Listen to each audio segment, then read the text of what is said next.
It's a Wee Natter. I'm Mark Steele. Across the table from me is... Jenny Steele. And we are joining you on Haggis Week. Oh, yeah. Yeah, well... The cute, fluffy things. Yeah, I say it's Haggis Week. It happened last Wednesday. But we did go out onto the hills in the hope of catching a fresh one. We did. They've only got 3 legs, haven't they? And they're a bit lopsided as well. Yeah. So they run one way around the hill. And you're supposed to be able to tell whether they're male or female based on what way they go around the hill, clockwise or anti-clockwise. But it turns out, in North Nottinghamshire, there's not many of them going around, is there? No, there's not. So we had to succumb to a supermarket special. And the weird bit is you can get them year-round in the Midlands. Who's buying haggis down here? That's what I want to know. And the thing is as well, if when you buy it in Scotland, you get that nice whisky sauce in a pouch next to it. They don't do the whisky sauce down here. They just do the haggis. Yeah, so you can have very dry haggis, nicks and tatties. Not very nice.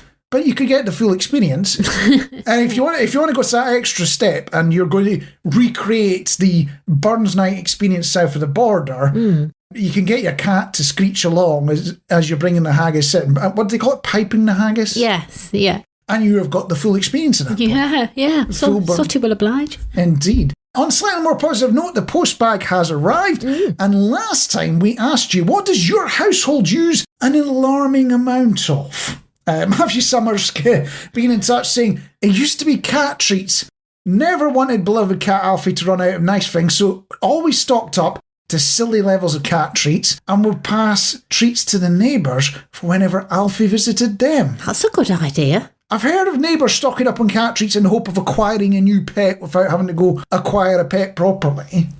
But I never thought of getting ahead of the game and preloading my neighbours with treats. You're not actually offering the neighbours the treats to eat themselves, are you? That's what I thought you was going to say then, Age. It's entirely possible. I might be wrong here, so don't do anything off the back of this advice. But I do remember a filthy rumour along the lines of things like dog and cat food have to be human safe to eat. Not as in it'll taste nice, but you can eat it if somebody's daft enough to go. So maybe that's what they're shooting for. I don't know. Somebody might be a big fan of touring. Slap Up's also been in touch. Our pad is paper towels. Not sure exactly what it's actually supposed to be used for.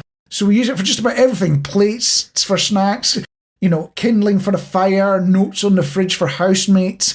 I went through a phase like that myself as well. Did you?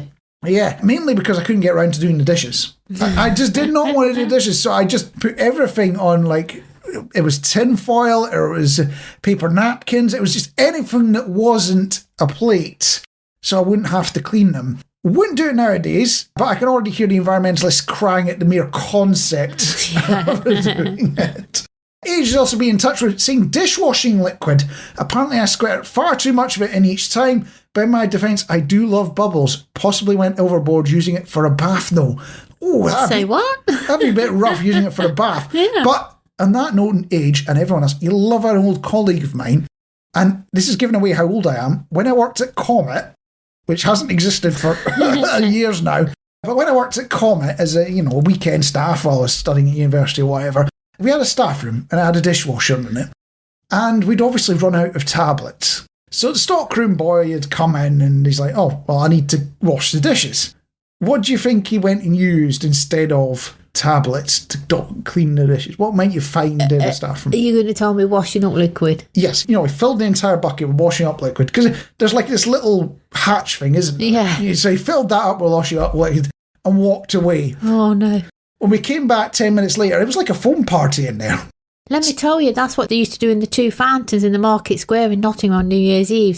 They always blame the students, would always put washing up liquid in the fountains and then you'd basically get foam all over Market Square, which was great. It's like a foam party. Well, you see, you're blaming the students there, and that's what everyone around these parts does. But it's a tradition that's lasted longer than the students have. So they're either passing it down or it's somebody else blaming the students because it's very easy. And on that note, we're going to leave the mystery with you as we have a Wee Natter. Now, I don't want you to take this the wrong way, but I'm going to ask anyway, would you, and this is you, dear listener, you, Jenny, as well, consider yourself to be posh or snobby? I like to say posh. You like to think of yourself as posh? Yeah. Is there anything in your life you would consider yourself to be happy to be snobby about? Yeah, I'd like a car that was real flash, and then people would think, wow, she's a snob. Look at her driving a massive Jaguar or something, or let's say a Tesla. So you just want to show off opulence and wealth that you don't have. Let's be honest. Yeah, that's right. I don't have it. But you wish you could be in that position. That's what you're saying. Yeah. Personally, the thing that I am actually genuinely snobby about is cheese. Not making up, genuinely. I'm a bit snobby about cheese. Of all the things to be picky about, I cannot stand that tasteless plastic stuff. Like you get in slices or squirted tubes or all that. It says cheese on it, but you look at it and go, it's plastic. If you can't smell it from the other side of the kitchen when you open the packet, it's a waste of time putting it on a sandwich or with macaroni as far as I'm concerned. I need to have strong cheese to make it worthwhile for me. Do you know what? That's just reminded me. I think I'm a snob about carrier bags now. I don't know why you mentioning cheese popped into my head, but I wouldn't, if you got like a choice of an M&S bag or a Poundland bag, let's say, or B&M Bargains bag, I would probably put a B&M's bargain bag inside an M&S bag. Because as a kid, Mum always used to say, 2 carrier bags in one makes it stronger. So if you've got a lot of stuff to carry, I would probably bin off the Poundland bag and buy something from like M&S or something, just so I can have an M&S bag or maybe a Next bag, something like that.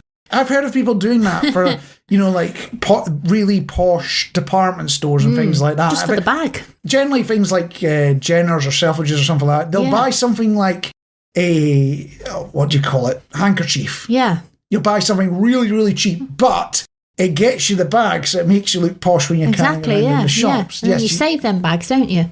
You even save the paper bags. I don't know why, because you never use them again, but you don't want to throw them, do you? Because it's a posh bag. I sort of see where you're coming from, but I've never bought into it myself. So I'm going to ask you, dear listener, as well, what are you snobby about? What are you happy to be snobby about? At Solid Radio UK or at Solid Sooty on the socials. If you're listening on Spotify, a little thing has popped up. You can tap on it and stick your answer in there.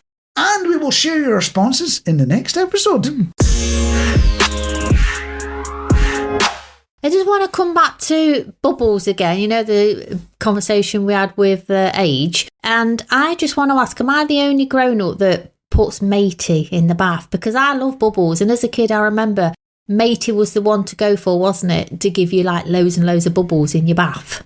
If I remember correctly, matey is the one that's shaped like a character that looks like he's in Pugwash, whatever it is, Captain Pugwash. Some sort of sailor type. That was a sailor. That was what I was thinking of. For some reason, I went to Pugwash. I went to Pugwash before sailor. I don't know what it is. They changed, don't they? There's a Mrs. Is it Mrs. Matey now in pink? But I just wondered that it smells gorgeous. Well, it used to smell gorgeous from what I can remember. I've been trying to find stockists of matey again, and I've got to admit, I have been going around unscrewing the tops just to smell, and they don't smell the same anymore. I don't know if that's just me, but I think the pink matey smells like bubble gum. Admittedly, it's aimed at kids, but there was that nice fresh smell that you used to get with matey. It made you feel really clean, but I can't seem to find that anymore.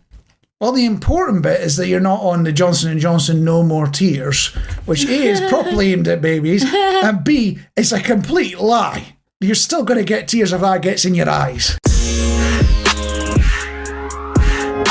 If you make the mistake of watching the news or going online, you'll see a lot of negativity, won't you? You will. I'm not going to go all new age on you here, dear listener, but it has got me wondering if there is a small part of your week that you look forward to. Now, I don't want you to say the weekend. But is there a part of your week, Jenny, that you look forward to? Just a small part of the week. Lunchtimes when I decide to take a walk and go and get myself a coffee. I look forward to that walk. Couple of minutes there and back, but I do look forward to that walk. It gets me out, gets me something at the end of it that I like, and a nice walk back. Yeah, it's that little thing that makes the week just a little bit more bearable, isn't it? For me personally, it's Friday, and a tradition I picked up years ago where you get a hot roll or some sort of warm breakfast takeaway. Posh breakfast on a Friday. Yeah, so it's some sort of greasy breakfast from somewhere. Why are some of the best ones from sketchy-looking vans that possibly have negative food safety scores? I want to know where they wash their hands. Where they go to the toilet, where do they wash their hands on these side calf things? Do you know what I mean? To quote Toya Wilcox, it's a mystery. There's When you go there, there's this extra je ne sais quoi in those greasy rolls. Or maybe just a taste of fag ash from the other patrons. I don't know what it is. But you're not doing it right unless you can literally wring the rolls out. You know, when you have your bacon roll or your sausage cob or whatever. Unless you can wring it, it's not worth it, is it? No. It's got to be properly greasy. So I want to hear your suggestions, dear listener. Let's find those little things that make everyone's lives, and weeks even, a little bit better. So I started a new job this week, dear listener. Yeah, news if you've not been following my life. I don't know why you want to follow my life, so I just thought I'd share that with you anyway. But it involved trekking out to Manchester on the train, so I'm just impressed that I even got there in the first place. You know, the way trains are going at the moment. But I turn up, meet the team, which means Icebreakers. You didn't have to stick a post-it on your head, did you? I didn't have to stick a post-it on my head. I'm guessing based on your reaction, you're not a big fan of these things. I can't stand that silly thing, no. Yeah, it's usually, if you've never heard of Icebreakers before, dear listener, A, you've lived a brilliant life, and B, it's daft wee questions to try and get people talking, isn't it? It's usually things like, what's the most interesting fact about you? And at that moment, everyone realises the most boring person in the world. You can literally go jumping out of aeroplanes every weekend, but the moment you ask that question, you forget and it's gone out of your mind. You are the most boring person in the world. Another one that trips me up, go on, and this is it's such a simple question as well. Where are you from? Well, you're from all over the shop. Yeah, so when you're asked that question, where you're from, do they mean where do you live now? Yeah. Or where did you originally grow up? Because if it's right now, it's East Midlands, isn't it? The accent gives away, I'm not native. Yeah. So you get some weird looking, it's like, that doesn't add up. I do not reconcile. You know, growing up, it was mostly in Scotland, but we did do a few years near Manchester as well. So did you go around saying mad for it? Now, you see, it did get to the point where my sister was acquiring a Mancunian accent. That's how close it got. But at least it wasn't, what's your dream job? Can you imagine getting asked that as an icebreaker at work? What's your dream job? Not this one. Especially because I'm with you there, because the answer involves winning the lottery and never working a day again. And the odds of that ever happening would be much higher if I actually bothered to play the lottery. I want to just mention coffee shops again, because it seems like we love talking about coffee shops on a Wee Natter. Well, you say we love talking about coffee shops. What it is, dear listener, is Jenny is absolutely obsessed with coffee to the point we may have to stage an intervention at some point, but continue. So I just wondered, when you go into certain coffee shops, some of them ask you your name, don't they? Yes. When they write it on the cup, and you basically say, do you say your real name when you go in? Do you say, yeah, it's Mark, or do you say, like for me example, yeah, it's Jenny? You see, I don't. I like to have a little bit of fun with them. Now, you see, I do tell them my real name, but they never spell it correctly, because I've got one of these awkward names, dear listener, and it's a bit dual-sided, twin-sided, whatever you want to call that phrase, where it's both good and bad. Because there's a good element of you can hide in the corporate directory at work. So when you say, my name's Mark Steele, and they want to email you about something that you're not really interested in, they can't find you. It's brilliant. Yeah. But on the other hand, when you're at coffee shops and things like that, they're always going to spell it wrong, and you get letters, and, I've seen my name spelled all sorts of weird and wonderful names. But on the corporate directory thing, it kind of backfired on me a couple of jobs back, because I worked with a chap, Polish name, Marcin, I think it's pronounced M-A-R-C-I-N, and my name's spelled M-A-R-C, and we're in the same department. She found one of us, she found both of us. Yeah. So there was no hiding at all. No. So you give your full name, your proper name. I tend to posh myself up a bit. I go, oh yes, it's well, I want to say something like it's Charlotte, or I don't know, it's just something like Victorious sounding posh, but then something inside me gives a ridiculous name. And I have gone by the name of Batgirl before. For some reason, it just spilled out. And it's Batgirl. And they're looked, and the other one looked, and you could see they were trying not to laugh. And I thought, well, you did ask. It's Batgirl. You genuinely called yourself Batgirl. I did call myself Batgirl, yeah. And other names I've wanted to call myself Van Basten. Van Basten? After the footballer, I've been told. Van Basten. Okay. I'd be quite impressed. I think when I've ordered a drink for you as well, you haven't realised, but you've also gone under the name of Tarquin.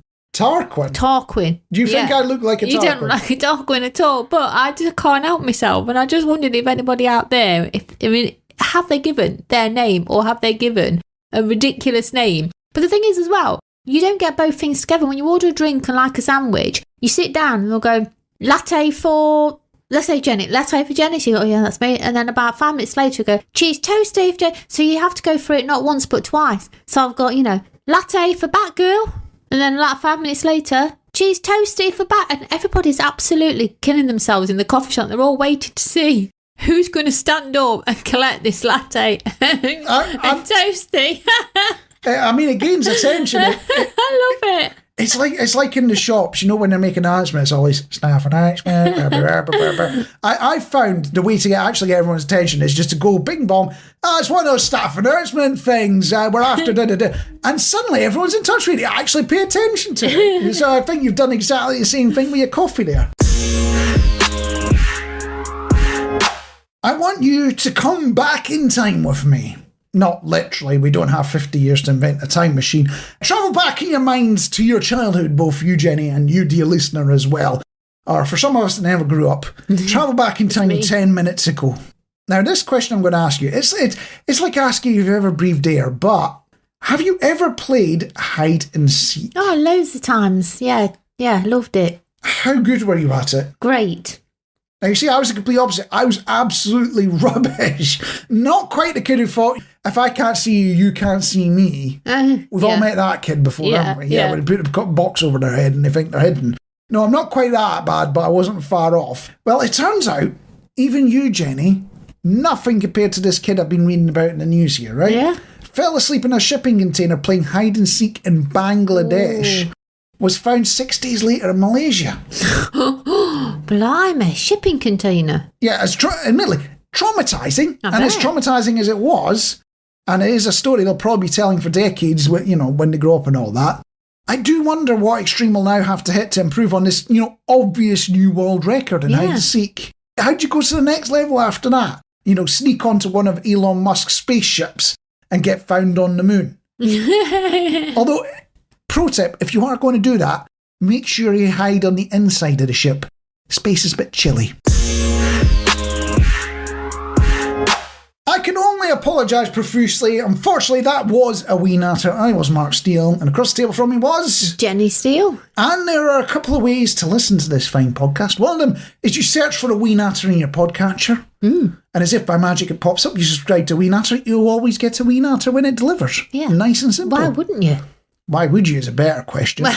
Your other option is you search for Solid Radio. You see 2 purple mountains, which totally sounds bonkers every time I say it, but it's totally true. You will see a pair of purple mountains. Subscribe to that and you'll get a whole bunch of other stuff as well, including interviews with cats. Oh, yes. Which again sounds totally bonkers, but is a genuine thing and it will make sense if you listen to it. The choice is yours, dear listener, but the important bit is that you tell everyone that this fine podcast exists. You could just be hopping onto the train as you're wandering in the carriage looking for a spare seat. You tell everyone, listen to a Wee Natter. God, imagine the whole carriage or the whole train listening to a Wee Natter. I'm worried about that now. Maybe I shouldn't have suggested it. But the important thing is that we catch you next time.